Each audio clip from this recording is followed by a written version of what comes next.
are the Group 8 and we will present to you the Universal Grammar Hypothesis. Before we start, here are the contents of our presentation today. Introduction. We will define what is Universal Grammar Hypothesis, the properties of theory, language appreciation process, and we will give examples, criticism, and the proponents of theory. So let's start. Introduction. The Universal Grammar Hypothesis, the idea that human languages, as superficially diverse as they are, share some fundamental similarities and that these are attributable to innate principle unique to language.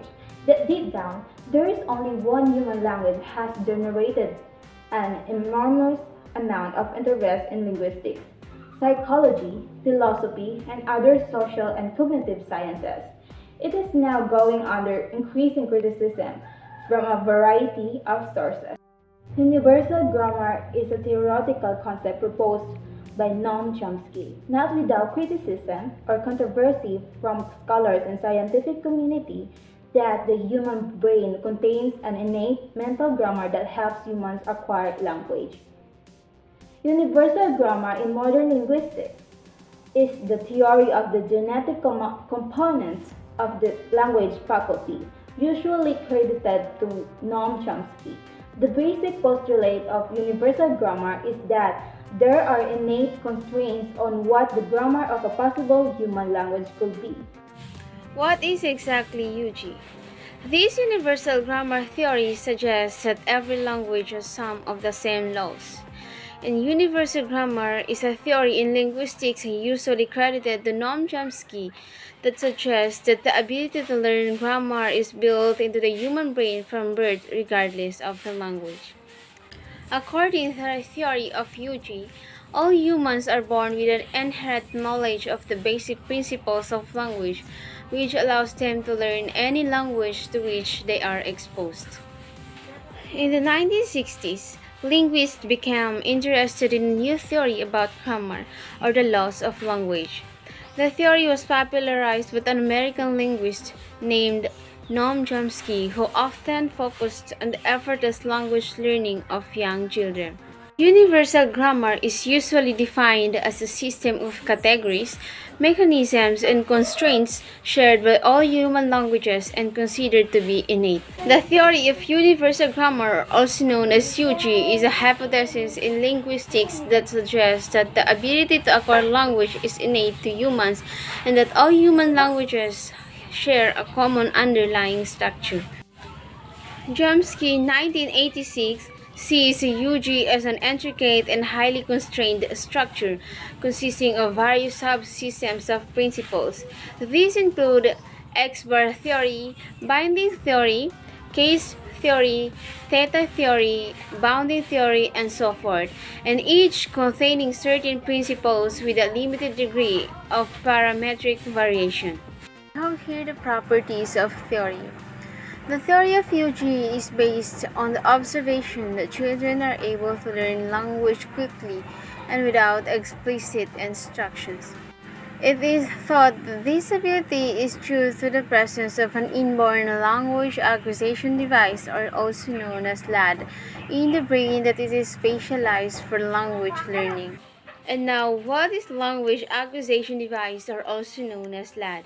So, the LAD concept is a purported instinctive mental capacity which enables an infant to acquire and produce language. It is a component of the nativist theory of language.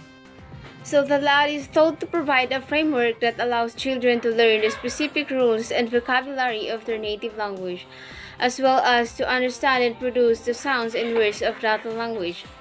The theory of UG has been influential in the field of linguistics and has led to a number of important insights into the nature of language and the ways in which it is learned.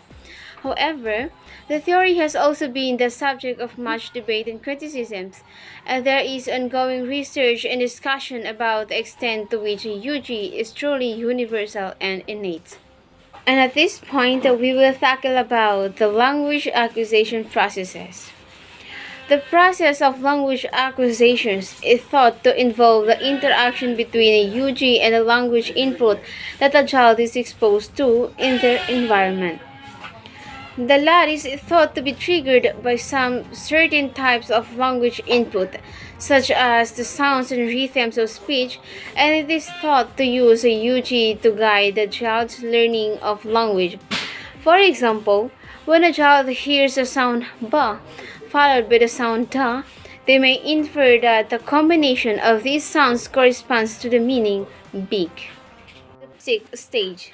During this stage, which begins at birth and lasts until about 6 months of age, children are not able to produce words, but they are able to make sounds and gestures to communicate their needs and desires.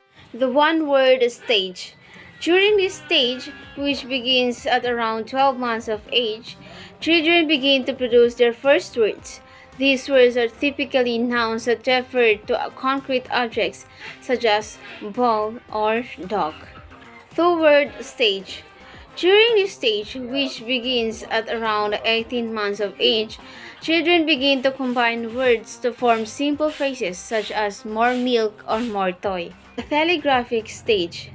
During this stage, which begins at around 2 years of age, children's speech becomes more structured and they begin to use more complex syntactic structures such as verb-object combinations and prepositions. The last stage is the fully grammatical stage.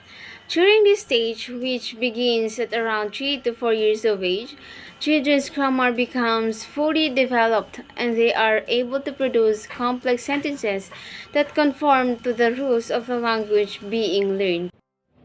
And now let's proceed to the proponents of the theory. Universal grammar is a theoretical concept proposed by Noam Chomsky. Noam Chomsky, a leading figure in modern development of the idea of universal grammar, identifies precursors in the writing of Panini, Plato, and both rationalist and romantic philosophers, such as René Descartes, 1647, Claude Fabre de Vaugelas, 1647, César Chesnel du Marseille, 1729, Denis Diderot, 1729, James Beattie, 1788, Humboldt, 1836. Chomsky focuses in particular on early efforts by the 17th century Port Royal grammarians, whose rationalist approach to language and language universal was based on the idea that humans in the civilized world share a common thought structure.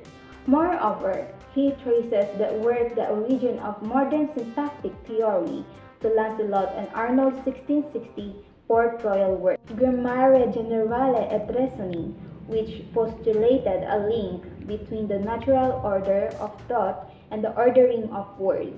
Examples of the theory, universal grammar hypothesis. Here are some examples of how the theory of universal grammar, or the UG, might be used to explain certain aspects of language acquisition. So here in the first example, we have children's ability to learn and produce complex syntactic structures. So here, according to the theory of UG, children have an innate knowledge of the fundamental principles of language that guides their learning of syntax, or the syntax is the rules of governing the arrangement of the words in a sentence.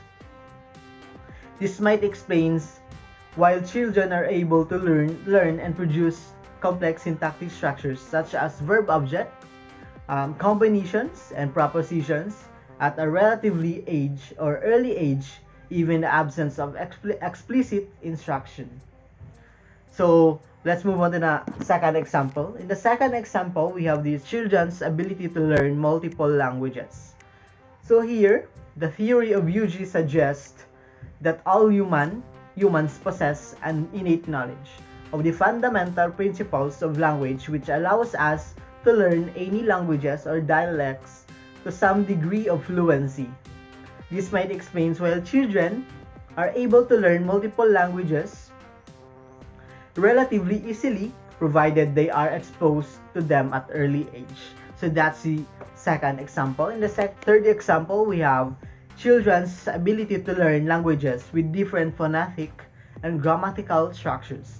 So here, according again to the theory of UG, suggests that all languages share certain fundamental principles such as the use of syntax to organize words into sentences. This might explain why children are able to learn languages with very different phonetic and grammatical structures, provided they are exposed them at early age again.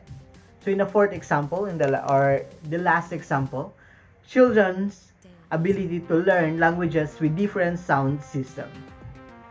This is very common. According to the theory, again, the theory of Yuji suggests that all humans possess an innate ability to recognize and produce sound systems.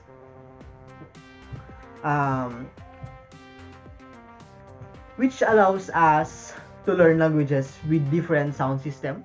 This might explain why children are able to learn languages with very different sound system, such as languages with tonal system or languages with many consonants and vowel sounds, provided they are exposed them to, again, at early age. So that's the examples of the theory of universal grammar hypothesis. So let's move on to the criticisms.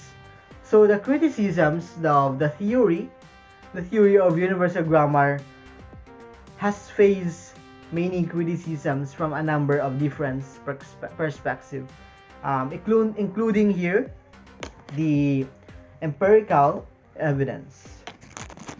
So here in the empirical evidence, some researchers have argued that the evidence supporting the theory of Yuji is inconclusive or weak. For example, the studies have shown that children's ability to learn and produce complex syntactic structures is not uniform across all languages, and that children's language development can be influenced by factors other than Yuji or the universal grammar, such as the quality and quantity of language input they receive. So that's the first criticism they face. And the second one, we have the lax explanatory power. So here, some researchers have argued that the theory of Yuji does not provide a satisfactory explanation for certain aspects of language acquisition, such as how children learn to produce and understand words, or how they learn to produce and understand complex syntactic structures. So that's the second criticism they face. And the third one, we have the testability. So here, in the lack of testability, some researchers have argued that the theory of Yuji is not testable, or that is difficult to test because it is not clear or how Yuji could be observed or measured. And the last one, we have the alternative explanations. So here in the fourth criticism, some researchers again have proposed alternative explanations for language acquisition, such as the idea that children learn language through reinforcement learning through the process of imitation and social interactions. And that's all the some criticism they face when doing the theory of universal grammar hypothesis. So it is important to note that the theory of Yuji is a theoretical framework that has been developed to explain certain aspects of language acquisition that is not universally accepted within the field of linguistics. So we have here a quote from our theory states that we shouldn't be looking for heroes. We should be looking for good ideas. And that's from Noam Chomsky. Again, before I forgot, this is the presentations of Group 8 about the universal grammar hypothesis or language acquisition device from Noam Chomsky. Thank you and goodbye.